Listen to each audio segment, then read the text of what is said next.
Жылдам хабарнама қазақстандықтар үшін жақсы жаңалық. Ассалаумағалейкум, құрметті көрермен.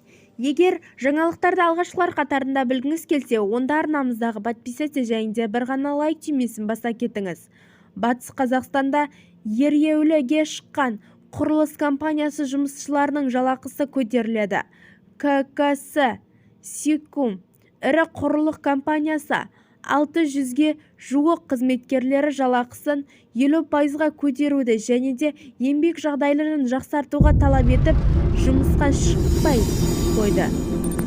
Келіссөзге прокуратура, полиция және әкімдік өкілдері қатысты. Қорғаушылар ереуілдің заңсыз екенін мәлімдеді. Ал жергілікті билік жұмысшыларға компания басшылығы ақпан айынан бастап жалақының 20%-ға көтерілуін жоспарлап отырғанын хабарлады.